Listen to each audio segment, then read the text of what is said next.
Début des essences de 3 jours pour l'envol du secteur spatial en Afrique. La première édition du Forum international Union européenne-Union africaine sur le dialogue spatial lancé ce mardi à Dakar pour partager et dialoguer sur les dernières avancées en matière de sciences, recherche et technologie spatiale et ainsi explorer de nouvelles opportunités. L'objectif principal de cette rencontre de haut niveau est de dialoguer, de discuter, d'échanger et de partager en vue de construire une vision commune pour permettre à nos États et à nos populations de tirer le maximum de profit des avantages incommensurables du spatial. Car, comme vous pouvez le constater, les défis qui nous interpellent dans le domaine du spatial et de l'exploitation des données satellitaires sont à la fois nombreux et variés.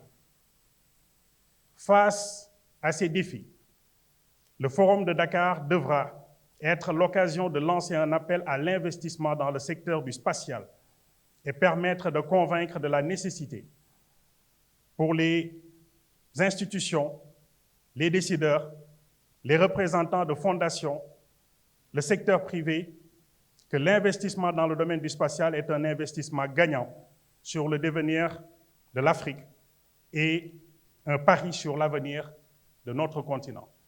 L'Afrique a impérativement besoin de sciences et de technologies dans le domaine spatial. Plusieurs efforts ont été consentis par les pays africains dans le secteur. Plusieurs satellites ont été lancés, ainsi que des projets. Vous avez été informé que l'industrie spatiale africaine est évaluée à près de 20 milliards de dollars et emploie plus de 18 000 personnes, selon les données de Space in Africa en 2021. En 2023, environ 45 satellites ont été lancés par les États africains et d'ici 2025, ce nombre atteindra plus de 160 satellites.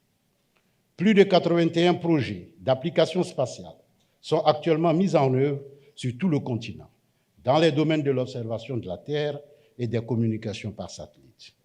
Il existe plus de 221 entreprises spatiales en aval dans 31 pays africains qui utilisent les technologies de l'observation de la Terre pour fournir des services. En collaboration avec l'Union européenne depuis 20 ans dans le domaine spatial, l'Union africaine veut renforcer ce partenariat avec un dialogue productif et constructif au profit des 2 continents. À travers ces 3 jours de discussion, nous souhaitons aborder avec nos partenaires africains les initiatives politiques dans le domaine spatial qui nous permettront de surmonter ensemble les défis du XXIe siècle.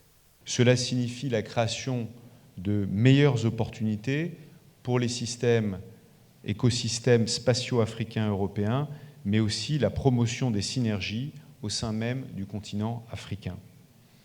La collaboration entre l'Union africaine et l'Union européenne a le potentiel de permettre à nos 2 continents d'atteindre ensemble une meilleure souveraineté digitale et de remplir les objectifs climatiques ambitieux qu'ils se sont fixés, tout en renforçant notre partenariat. Le choix du Sénégal pour accueillir ce premier forum se justifie par les intérêts que le président Macky Sall accorde au domaine spatial, selon Maram Kairé. Le directeur général de l'Agence sénégalaise d'études spatiales a signé à cette occasion 2 protocoles d'accord avec Rascom et l'Agence spatiale européenne.